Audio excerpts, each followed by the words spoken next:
मैं आपको वो सच बताऊंगा जो आपको, हमें और हम सबको परेशान करने वाला है। वो सच जो लोकतंत्र पसंद लोगों के लिए एक बड़ी चिंता का सबब हो सकता है।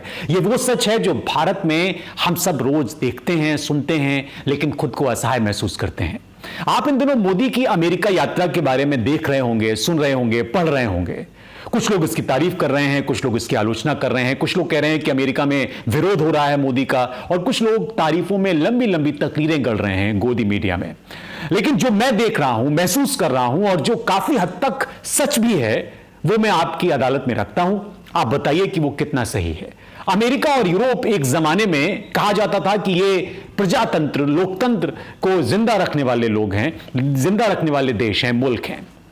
क्या आपको नहीं लगता कि इन दोनों ही जगह पर, यूरोप में भी, अमेरिका में भी, ये सभी देश वैश्विक राजनीति में ध्रुवीकरण और पूंजीवाद के लिए अब मशहूर हो गए हैं, और यही इनके प्रजातंत्र और मानवाधिकार की परिभाषा बन गया है, यही इनके मानवाधिकार की परिभाषा तय करता है।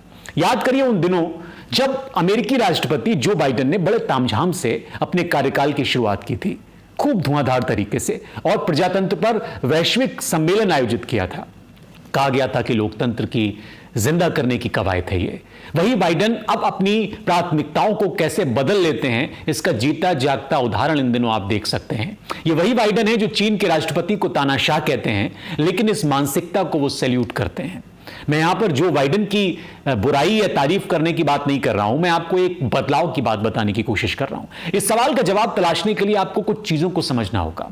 अमेरिकी राष्ट्रपति और भारतीय प्रधानमंत्री की मुलाकात हुई अमेरिका में, और दोनों के बीच हथियारों की खरीद फरोख्त और व्यापार पर बातचीत हुई, लंबी बातचीत हुई, डिनर हुआ और भाषणबाजी हुई। इस पूरी कवायद के दौरान मानवाधिकार पर बात नहीं हुई। यह महज संयोग नहीं हो सकता कि ट्विटर के को फाउंडर और पूर्व सीईओ ने हाल ही में भारत सरकार पर अपने विरोधियों के ट्वीट हटाने और उनके अकाउंट को ब्लॉक करने का आरोप लगाया था। गंभीर आरोप था ये पूरी तरह से बात दबा दी गई। ट्विटर शुरू से ही निरंकुश सत्ता, मानवाधिकार हनन, हिंसा, झूठ, सामाजिक ध्रुवीकरण और नफरती राजनीति को बढ़ावा देता रहा है। ये आरोप उस पर लगते रहे हैं, ये जगजाहिर बात है, और यही बीजेपी का राजनीतिक आधार भी है 2014 से। अगर आप देखें, आजकल तो सरकार भी फाइलों पर नहीं बल्कि ट्विटर पर चलती है। आप देखिए सारे मंत्रियों की ट्विटर टाइमलाइन को। ट्विटर के मालिक, जो अभी मौजूदा मालिक हैं, एलन मस्क, विशुद्ध तौर पर पूंजीवादी आदमी हैं। मीडिया के खबरों के मुताबिक मस्क ने प्रधानमंत्री मोदी से मुलाकात के दौरान टेस्ला के भारत में कारोबार पर बात की है। और सोचिए, अगर टेस्ला का कारोबार भारत में जल्दी बढ़ता है तो ट्विटर पर क्या होगा, और ट्विटर का बीजेपी के प्रति रुख क्या होगा? जाहिर सी बात है कि झुकेगा। बीजेपी के झूठ और फरेब को ट्विटर बढ़ावा दे सकता है और सत्ता के विरोधियों के ट्वीट को ब्लॉक कर सकता है। इस अंदेशे से, इस आशंका से इनकार नहीं किया जा सकता। पूंजीवाद एलन मस्क को अपनी पूंजी बढ़ाने से मतलब है, उसको कोई पंचायत नहीं लोकतंत्र से। देश की सत्ता को, समाज को वो नफरत में झोंक सकता है। आपने देखा होगा कि एमनेस्टी इंटरनेशनल के साथ ही अमेरिकी कांग्रेस के 75 सांसदों ने, जिसमें बर्नी सैंडर्स और एलिजाबेथ वॉरेन भी शामिल हैं, उन्होंने एक खुला पत्र लिखा, और इसके माध्यम से उन्होंने राष्ट्रपति जो बाइडेन से आग्रह किया कि वो जब प्रधानमंत्री नरेंद्र मोदी से बातचीत करें तो भारत में मानवाधिकार का मुद्दा वो उठाएं, जिसमें भारत में प्रजातंत्र और मानवाधिकार के हनन की बात वो प्रधानमंत्री नरेंद्र मोदी से करें, साथ ही सिविल सोसाइटी और मीडिया पर सरकारी प्रहार को भी वो शामिल करें। पूर्व राष्ट्रपति बराक ओबामा ने एक इंटरव्यू दिया जिसमें उन्होंने इसका जिक्र भी किया, और उन्होंने भी कहा कि जो बाइडेन को इस तरह से बातचीत करनी चाहिए कि अल्पसंख्यक जो भारत में हैं वो किस तरह से और सुरक्षित महसूस करेंगे। ये मुद्दा प्रधानमंत्री के सामने उठाना चाहिए, वो जो बातचीत हो उसमें। लेकिन जो बाइडेन ने ऐसा कुछ नहीं किया, कोई बातचीत नहीं की। मानवाधिकार और प्रजातंत्र उनके लिए एक मजाक से ज्यादा कुछ भी नहीं है, ये अब सिद्ध हो गया है। प्रधानमंत्री मोदी की सत्ता में भारत प्रेस फ्रीडम इंडेक्स में, ये बड़े महत्वपूर्ण आंकड़े हैं, ह्यूमन राइट इंडेक्स में, इम्यूनिटी इंडेक्स में, जेंडर इक्वलिटी इंडेक्स में, हंगर इंडेक्स में और पर्यावरण इंडेक्स में, जैसे मानवाधिकारों से जुड़े जो इंडेक्स होते हैं, उसमें किन पायदान पर है इसको आप जरा देखिए। सब में निचले दर्जे पर है। हमारा देश दुनिया में इंटरनेट मंडी में विश्व गुरु है। इंटरनेट यहां जितना बंद रहता है, कहीं बंद नहीं रहता। प्रजातंत्र से जुड़ा कोई भी इंडेक्स भारत के लोकतंत्र को जीवंत नहीं बताता है। हो सकता है ये सारे गलत हो। पिछले कुछ दिनों से तमाम देश के पोस्टरों और वक्तव्यों के माध्यम से हमारे प्रधानमंत्री जी को देश को मदर ऑफ डेमोक्रेसी साबित करते हुए देखा जा रहा है। और इसी बीच इसी मदर के कुछ बच्चे बीबीसी को कोस रहे हैं और कुछ न्यूयॉर्क टाइम्स को झूठ करार दे रहे हैं, कह रहे हैं ये न्यूयॉर्क टाइम्स झूठ में अखबार और अब छापता है। भारत के नहीं बल्कि मोदी जी के जो विरुद्ध साजिश रची जा रही है उसका जिक्र कर रहे हैं।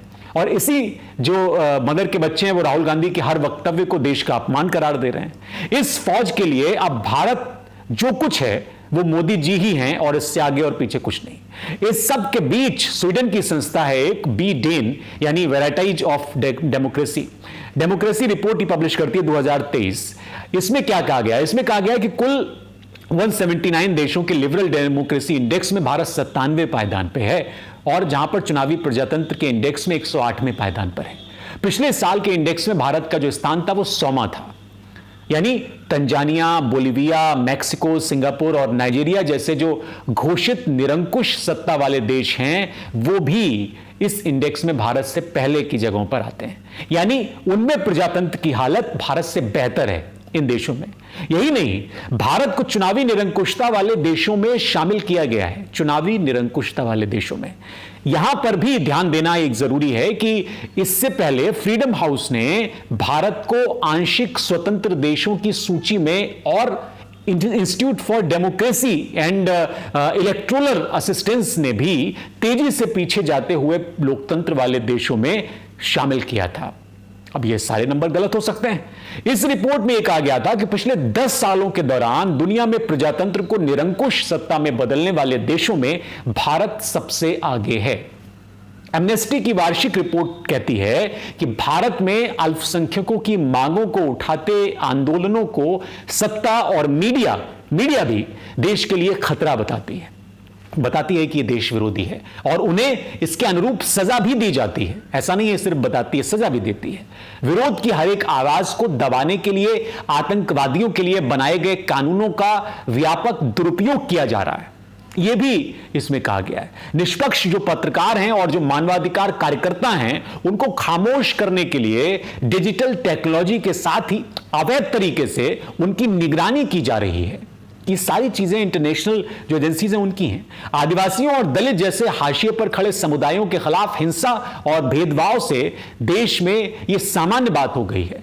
और इस रिपोर्ट में जिन विषयों का विस्तार से जिक्र किया गया है वो है अभिव्यक्ति और विरोध की आजादी, गैर कानूनी हिरासत, गैर कानूनी हमले और हत्याएं, इसके अलावा सुरक्षा बलों का अत्यधिक इस्तेमाल, धार्मिक आजादी, भेदभाव और असमानता, आदिवासियों के अधिकार, जम्मू और कश्मीर, इसके अलावा निजता का अधिकार भी इस रिपोर्ट में शामिल है। महिलाओं का अधिकार भी इस रिपोर्ट में शामिल है। साथ ही जलवायु परिवर्तन को नियंत्रित करने में नाकामी भी इस रिपोर्ट में शामिल है और पर्यावरण विनाश भी इस रिपोर्ट में शामिल है।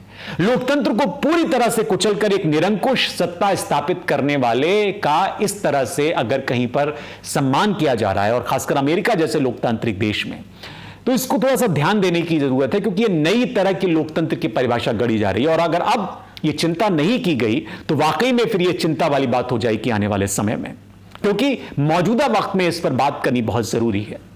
फिलहाल इस कार्यक्रम में इतना ही। जरूर बताइए कि आपको यह कार्यक्रम कैसा लगा। आप कुछ कमेंट करना चाहते हैं तो जरूर कमेंट करके बताइए, क्योंकि आप ही हमारी ताकत हैं। आप जरूर हमें सपोर्ट करिए। बहुत शुक्रिया। और आप हमसे जुड़े रहने के लिए सब्सक्राइब करें YouTube पर, फॉलो करें Twitter पर और लाइक करें Facebook पर। और ज्यादा जानकारी के लिए आपको टाइप करना होगा सिर्फ न्यूज नशा।